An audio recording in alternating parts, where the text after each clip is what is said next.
नमस्कार, मैं हूं अजय शर्मा और आप देख रहे हैं दृष्टि सागर और डेमोक्रेसी मॉनिटर। आज हम बात करने जा रहे हैं भारतीय जनता पार्टी के वरिष्ठ नेता अशोक गोयल जी से। व्यापारी नेता। आप एक व्यापारी नेता भी हैं, भाजपा के भी नेता हैं और एक समाज सेवी भी हैं। अपनापन रसोई एक चलाते हैं आप।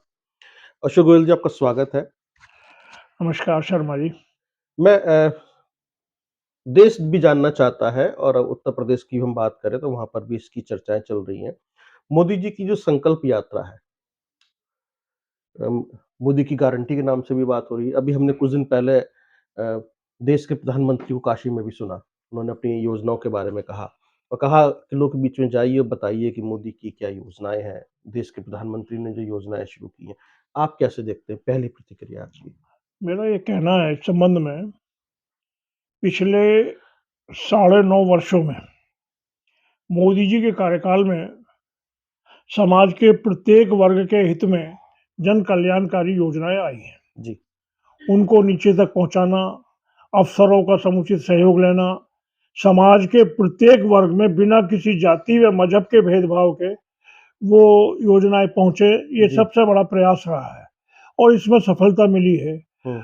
अब 2047 का जो संकल्प है मोदी जी का जी। कि इस देश के अंदर कैसे भ्रष्टाचार मुक्त, कैसे अपराध मुक्त, कैसे हर प्रकार के जाति और मजहब के भेदभाव मुक्त और रोजगार युक्त, जी। जिसमें रोजगार की भरपूर हो, हम्म। एक साधन संपन्न हर व्यक्ति बने। आज जो 80 करोड़ लोगों को अनाज देना पड़ता है, वो सब ना देना पड़े। 13.5 लाख लोग जो है कुछ सालों में गरीबी रेखा से आगे आए हैं। हम्म। इस तरीके से पूरे देश के अंदर एक ऐसा ये वातावरण बने कि हम विश्व में सर्वोपरि भारत के रूप में, विश्व में विकसित भारत के रूप में, विश्व की सर्वश्रेष्ठ और प्रथम अर्थव्यवस्था के रूप में अपना स्थान बनाएं। भारत जो कभी सदियों पहले सोने की चिड़िया कहा जाता था, पुनः उस पद पर आरूढ़ होकर पूरे विश्व का मार्गदर्शन कर सके। जैसा हमने सुना, मैंने भी सुना देश के प्रधानमंत्री को, उन्होंने कुछ चिंताएं जाहिर की वहां से। उन्होंने कहा कि जिनको योजनाओं का लाभ मिला है, आप उनके पास दोबारा जाइए, उनसे बातचीत कीजिए। जिनको नहीं मिला, उनसे पूछिए क्यों नहीं मिला।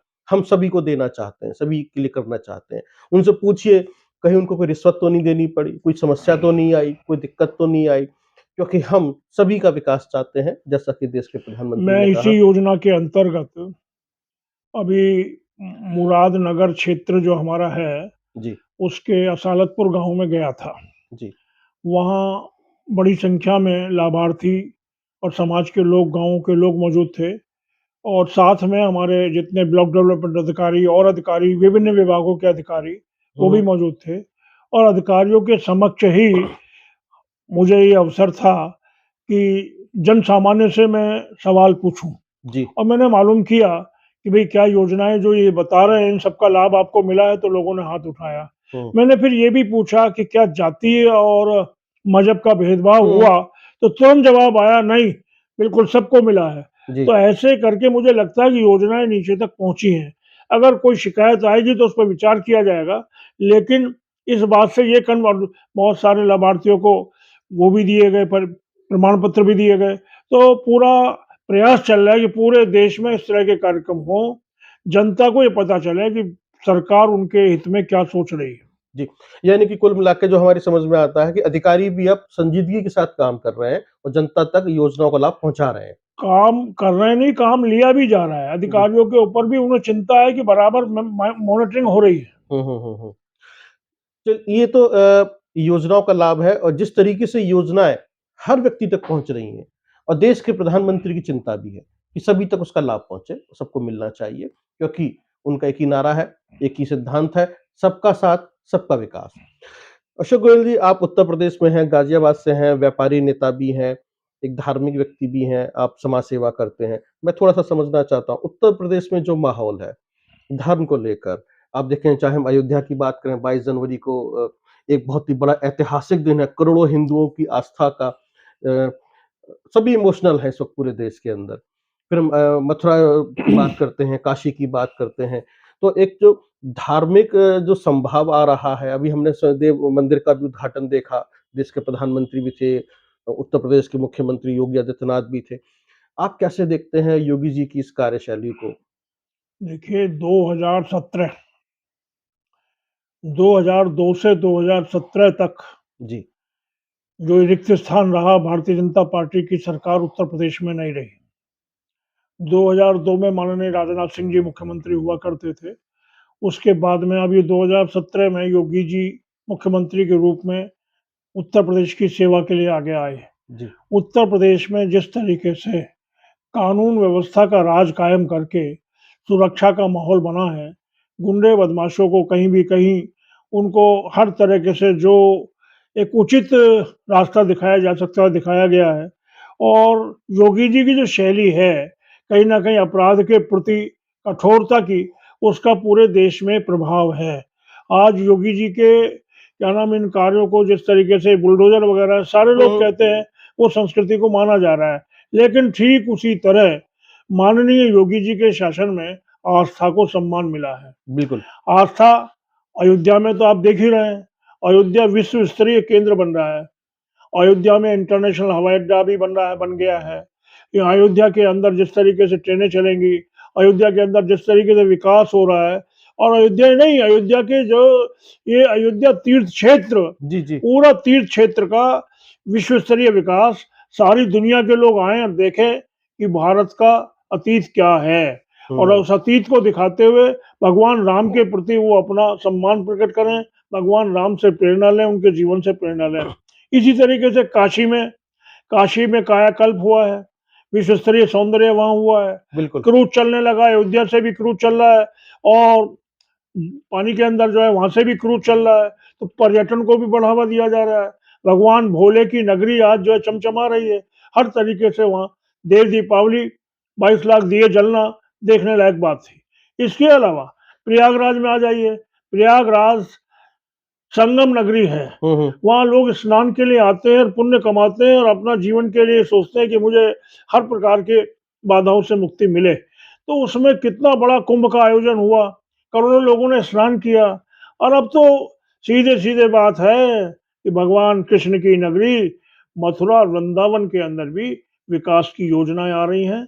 वहाँ भी एक कल्पना की गई है, जो इस तरीके से वहाँ न्यायालय में केस भी चला गया हुँ, है हुँ, हुँ। कि भई क्या है, क्या था, यहाँ क्या होना चाहिए? बिल्कुल, तो वो बिल्कुल। भी चल रहा है। वो अपना अलग चलता रहेगा कानून के रास्ते, लेकिन विकास को कोई रोक नहीं सकता। योगी जी का संकल्प भारत के, उत्तर प्रदेश के सभी नागरिकों के लिए समान रूप से न्याय देते हुए आगे बढ़ना, आस्थाओं को सम्मान देना, उसके लिए बढ़ रहे हैं। मैंने तो सुना है, योगी जी अयोध्या से 25 किलोमीटर दूर 5 एकड़ की भूमि मस्जिद के लिए उन्होंने मुहैया कराई है। बिल्कुल। और एक ऐसी मस्जिद बनने जा रही है जो विश्व स्तरीय है, जहाँ बहुत बड़े पूरा जो उस धर्म में माने जाते हैं संत, वो आएँगे और वो जाके उसका शुरुआत करेंगे। एक ऐसी योजना अपने ये योगी जी की है। ये उत्तर प्रदेश के मुख्यमंत्री का एक विज़न है कि सभी धर्म को जो है सम्मान मिले और जो भारतीय संस्कृति है, उसको भी जो है फिर से पोषित किया जाए, उसको आगे आगे बढ़ाया जाए।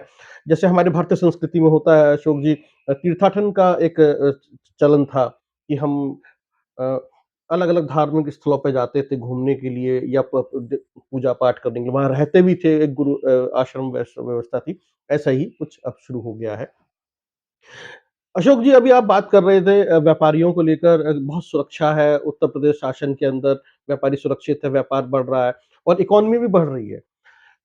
मैं इसके ऊपर आपकी प्रतिक्रिया चाहता हूँ, एक व्यापारी नेता होने के नाते, किस तरह की समस्याएँ तो आती होंगी, लेकिन उत्तर प्रदेश सरकार की जो नीतियाँ हैं, उससे कितना लाभ हो रहा है? देखिए न्याय संगत है।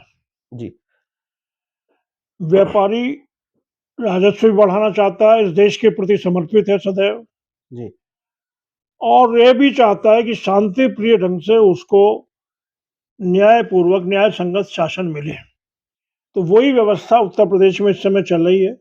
मेरा तो ये मानना है कि उत्तर प्रदेश में जो सुरक्षा और सम्मान का, और जो ये अपना उत्तर प्रदेश का जो विकास हुआ है, जी, उसी का कारण है कि साढ़े 33 लाख करोड़ रुपए का पूंजी निवेश उत्तर प्रदेश में हो रहा जी। है। ओडीओपी योजना के माध्यम से प्रत्येक जिले में वहाँ के घरेलू उद्योग को बढ़ाया जा रहा है।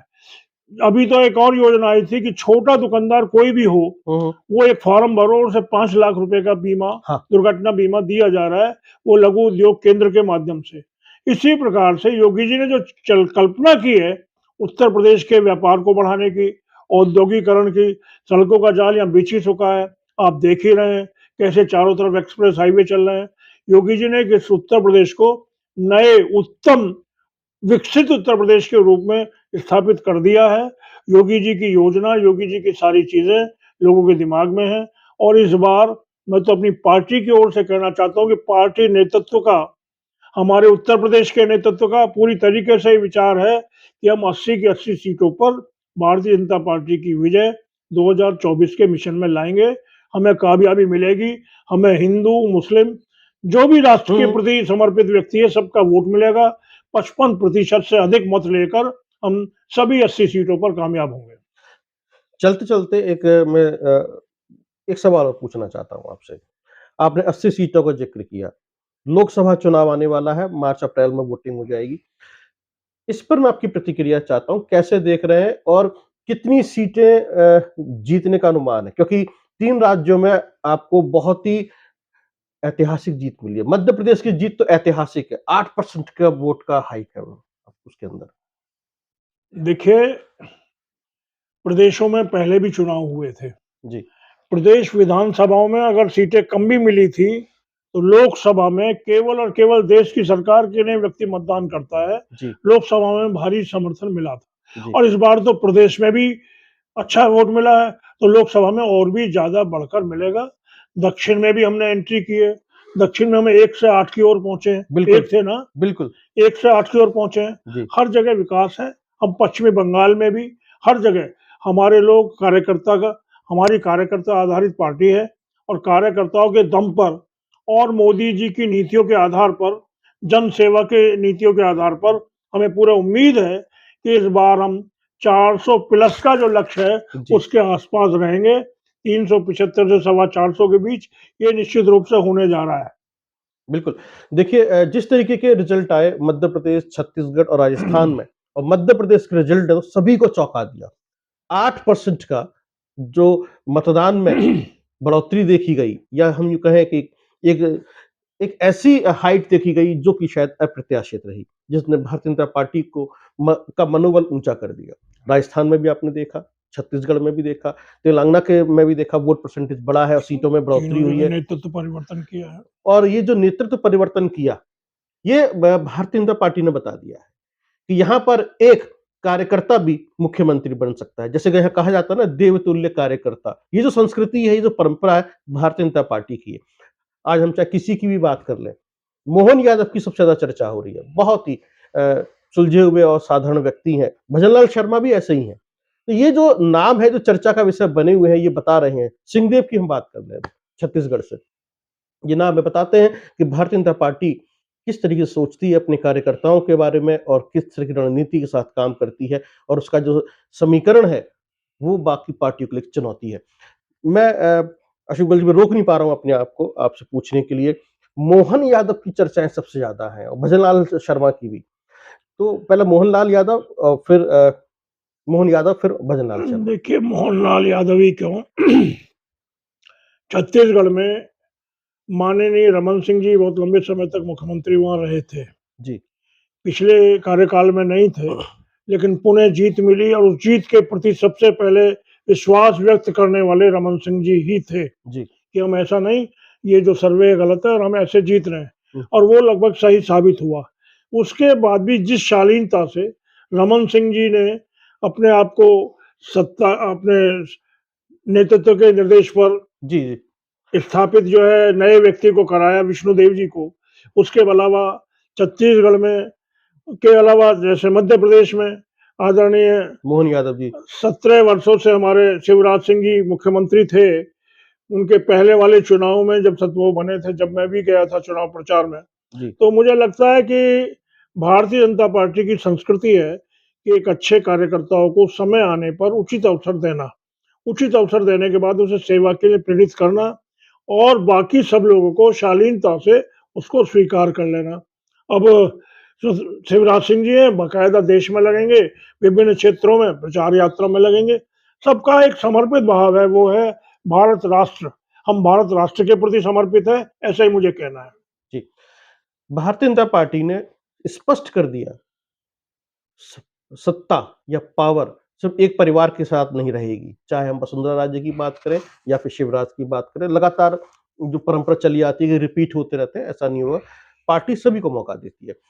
आज हमसे बातचीत की है अशोक गोयल जी ने, जो व्यापारी नेता हैं, भारतीय जनता पार्टी के वरिष्ठ नेता भी हैं। बहुत ही बेबाकी के साथ, निष्पक्षता के साथ आपने जवाब दिए। अशोक गोयल जी, बहुत-बहुत धन्यवाद हमसे बातचीत करने के लिए।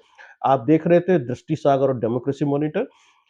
आप हमारे चैनल को सब्सक्राइब करें, शेयर करें, लाइक करें, और यदि आप चाहते हैं कुछ कहना हमसे, तो कमेंट बॉक्स में ज़रूर लिखें, जिससे कि हम अशोक गोयल जी से और भी सवाल-जवाब कर सकते हैं। बहुत-बहुत धन्यवाद।